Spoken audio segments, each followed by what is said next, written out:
Saturday, April 17, 1886. It was the night of the full moon. For some time, Narendra had been going to Dakshineshwar daily. He spent a great deal of time in the Panchavati in meditation and contemplation.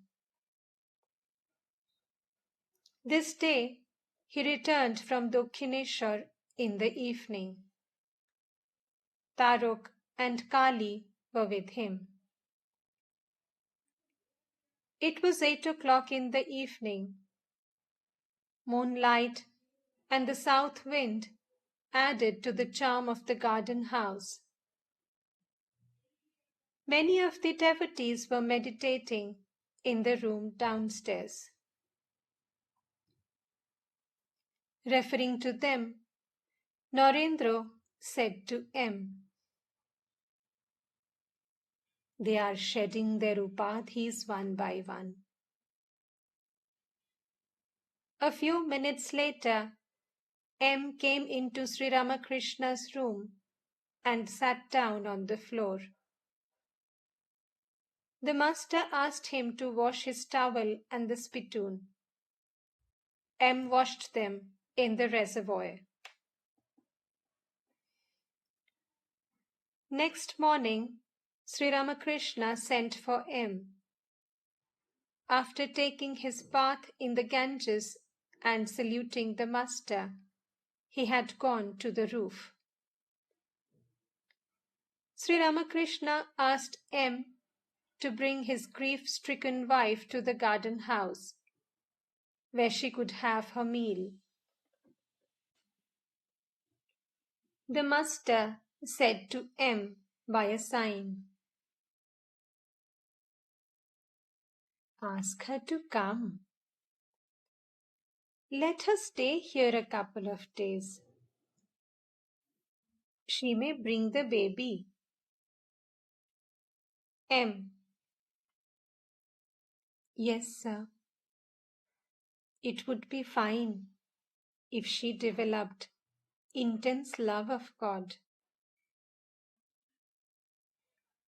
Sri Ramakrishna again answered by signs,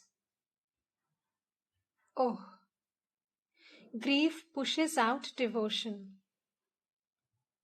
And he was such a big boy." Krishna Kishore had 2 sons.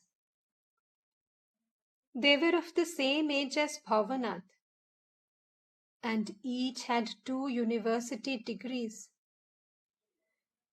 They both died. And Krishna Kishore, gnani that he was, could not at first control himself. "How lucky I am that I have none." Arjun was a great gnani, and Krishna was his constant companion. Nevertheless, he was completely overwhelmed with grief at the death of his son Abhimanyu.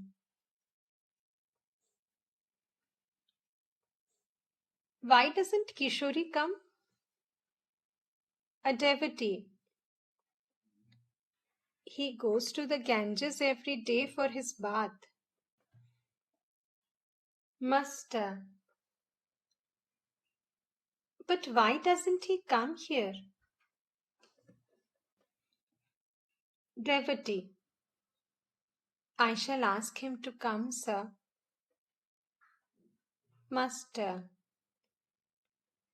Why doesn't Horish come?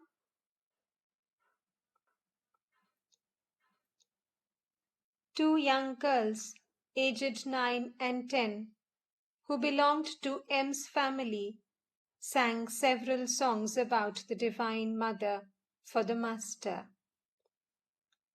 They had sung for him when he had visited M's house at Shampukur.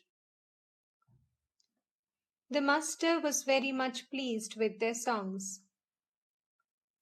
After they had finished, they were sent for by the devotees to sing for them downstairs.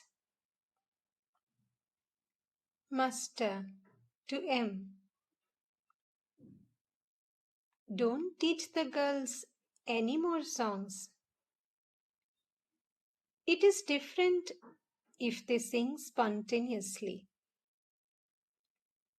But they will lose their modesty by singing before anyone and everyone. It is very necessary for women to be modest